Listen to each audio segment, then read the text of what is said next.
38-ാം മിനിറ്റിൽ ആദ്യത്തെ കൂളിംഗ് ബ്രേക്കിന് ശേഷം, ഹൈഡ്രേഷൻ ബ്രേക്കിന് ശേഷമാണ് അർജന്റീനയുടെ നായകനിൽ നിന്ന് ആ ഗോൾ വന്നത്. വിഖ്യാതമായ ആ ഗോള് നമ്മൾ ബാഴ്സയുടെ കുപ്പായത്തിലും ഇന്റർ മയാമിയുടെ കുപ്പായത്തിലും PSG-യുടെ കുപ്പായത്തിലും ഒക്കെ തന്നെ, അർജന്റീനൻ കുപ്പായത്തിലും ഒക്കെ തന്നെ ലിയോണൽ മെസ്സിയുടെ ആ ഇടംകാലം പ്രഹരം, സമാനമായ ഗോൾ എൽ ക്ലാസിക്കോയിൽ അടക്കം നമ്മൾ കണ്ടിട്ടുള്ളതാണ് പണ്ട്. അതുപോലെ അതിന് സമാനമായ ഒരു ഗോൾ തന്നെയാണ് വരുന്നത്. അൽമാഡ നീട്ടി നിൽക്കുന്ന പന്ത് ഫക്കുണ്ടോ മെഡീന ഒരു നല്ലൊരു കട്ട് ബാക്ക് കൊടുക്കുന്നു.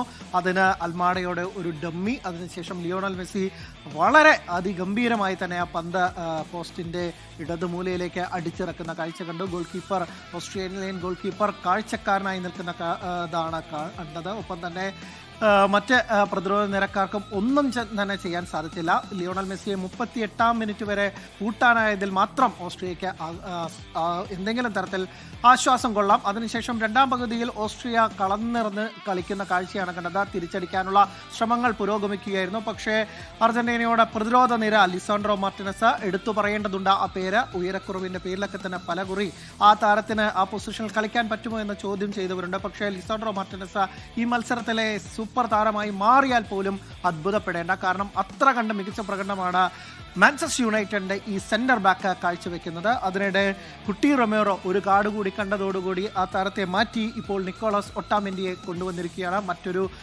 ടാക്കിൾ ഇല്ലെങ്കിൽ മറ്റൊരു തരത്തിലുള്ള ഫൗൾ കൂടി കൺസിഡർ ചെയ്ത് റെഡ് കാർഡ് ഒഴിവാക്കാൻ വേണ്ടിയാവണം ലിയോണൽ സ്കലോണി അങ്ങനെ ഒരു തീരുമാനത്തിലേക്ക് എത്തിയതും. നിക്കോളാസ് ഒട്ടാമെന്റി എന്ന വെറ്ററൻ താരം, ഒരുപക്ഷെ അദ്ദേഹത്തിനും ഇത് അവസാന ലോകകപ്പാണ്. കഴിഞ്ഞ ലോകകപ്പിൽ അർജന്റീനയുടെ പ്രധാനപ്പെട്ട താരമായിരുന്നു. അർജന്റീനയുടെ ലോകകപ്പ് നേട്ടത്തിലെ പ്രധാന താരം. കോപ്പ അമേരിക്ക ടൂർണമെന്റിലടക്കം ലിയോണൽ മെസ്സി കഴിഞ്ഞാൽ നായകനായി നിൽക്കുന്ന താരം. എന്തായാലും ഒട്ടമെന്റി വരുന്നതോടുകൂടി ഒന്നുകൂടി പ്രതിരോധം നന്നായി വരുന്ന കാഴ്ചയാണ് നമ്മളിപ്പോൾ കാണുന്നത്. എന്തായാലും ഇപ്പോൾ അക്ഷയിലേക്ക് നമ്മൾ പോവുകയാണ്. റിനു ശ്രീധറുണ്ട് തിരുവനന്തപുരത്ത് നിന്ന്. റിനു, എന്തായാലും ആവേശത്തിന്റെ നിമിഷങ്ങളാണ്. അർജന്റീനയെ സംബന്ധിച്ചിടത്തോളം ഒരു ഗോളിന് മുന്നിട്ട് നിൽക്കുന്നു. അത് അവസാനം വരെ ആ ലീഡ് നിലനിർത്താൻ സാധിക്കുമെന്ന് തന്നെയല്ലേ അർജന്റീൻ ആരാധകർ പ്രതീക്ഷിക്കുന്നത്? തീർച്ചയായും അനിൽ, മെസ്സി ഒരു മിശികയായി മാറുന്ന കാഴ്ച നമ്മൾ കണ്ടതാണ്. എല്ലാ കളികളിലും അദ്ദേഹത്തിന്റെ ഒരു പ്രകടനം അതുതന്നെയാണ്. ഞാനിപ്പോൾ നിൽക്കുന്നത് ബാർട്ടൺ ഹില്ലിലാണ്, തിരുവനന്തപുരത്തെ ലോ കോളേജ് ജംഗ്ഷൻ എന്നൊക്കെ തന്നെ പറയും. വലിയ ആവേശമാണ് ഇവിടെ. തിരുവനന്തപുരത്ത് അങ്ങ് നമ്മൾ പറയും അങ്ങ് വടക്കൻ കേരളത്തിലൊക്കെയാണ് ഫുട്ബോൾ ആരാധകർ എന്ന്. പക്ഷേ ഇന്ന് തെക്കൻ കേരളത്തിലുമുണ്ട് ഈ ഫുട്ബോൾ ആരാധകർ എന്നുള്ളതിൽ യാതൊരുവിധ സംശയവുമില്ല.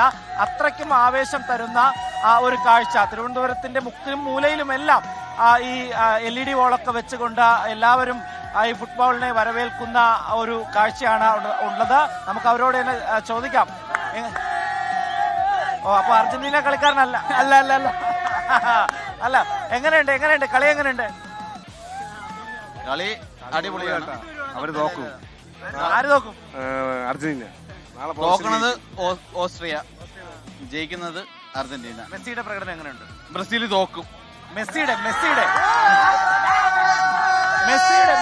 പ്രകടനം എങ്ങനെയുണ്ട്? റേറ്റിംഗ് 10. അത്രേ ഉള്ളൂ. എന്തായാലും വലിയ ആവേശത്തിലാണ്. എങ്ങനെയുണ്ട് പോലെ കളി? എങ്ങനെയുണ്ട്? കളികള സൂപ്പറാണ്. അപ്പോ അനിൽ, ഈ തിരുവനന്തപുരത്തെ സംബന്ധിച്ച് ഞാൻ നേരത്തെ സൂചിപ്പിച്ചതുപോലെ തന്നെ ഇവിടെ ഫുട്ബോളിനല്ല ക്രിക്കറ്റിനാണ് പ്രാധാന്യം എന്നൊക്കെയാണ് പറയുന്നത്. പക്ഷെ അങ്ങനെയല്ല, ഫുട്ബോളിനും ആവേശമുണ്ട്. വഞ്ചിയൂരും തിരുവനന്തപുരത്ത് ബാർട്ടൺ ഹില്ലിലും അതുപോലെ തന്നെ വിവിധ പ്രദേശങ്ങളിൽ ഈസ്റ്റ് ബോർഡിലൊക്കെ തന്നെ വലിയ വാളുകൾ വെച്ചുകൊണ്ടാണ് ഫുട്ബോളിനെ സ്വീകരിക്കുന്നത്. എന്തായാലും മോനെ, മെസ്സിയെ കണ്ടോ? നീ ബ്രസീലുകാരനാണല്ലേ? നെയ്മർ കപ്പടിക്കും. എടാ, അർജന്റീന അടിക്കില്ലേ? ഇന്നത്തെ കളിയിൽ ആരെയും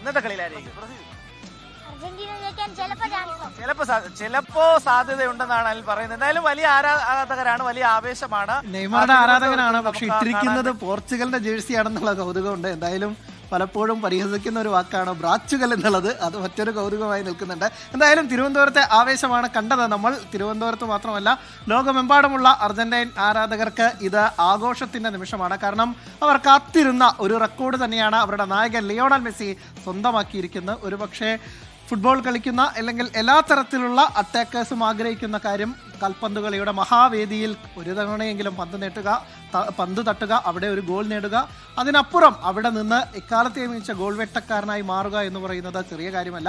റൊണാൾഡോ ഒരുപാട് കാലം കൊണ്ടു നടന്നിരുന്ന റെക്കോർഡ് അതിനുശേഷം അത് മിറോസ്ലാവ് ക്ലോസെ 2014 ലോകകപ്പിൽ അത് മറികടക്കുന്നു. അതിനുശേഷം നീണ്ട കാലഘട്ടം അപ്പോൾ മെസ്സി തന്നെയായിരുന്നു സാധ്യതകൾ മുന്നിലുണ്ടായിരുന്നത്.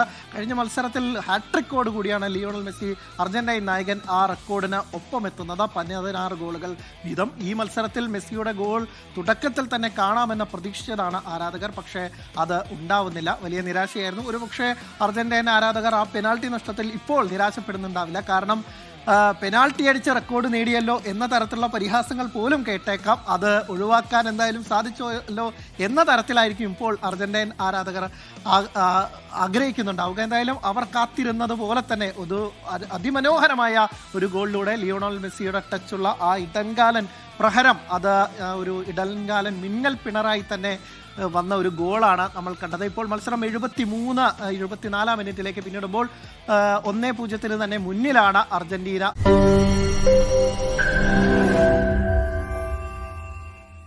ലോകത്തെവിടെയായാലും ഏത് സമയത്തും 24 വാർത്തകളും ഓഗ്മെന്റഡ് റിയാലിറ്റി പാക്കേജുകളും എക്സ്പ്ലെയിനറുകളും വിശദമായി കാണാൻ ഞങ്ങളുടെ യൂട്യൂബ് ചാനൽ നിങ്ങൾക്ക് സബ്സ്ക്രൈബ് ചെയ്യാം.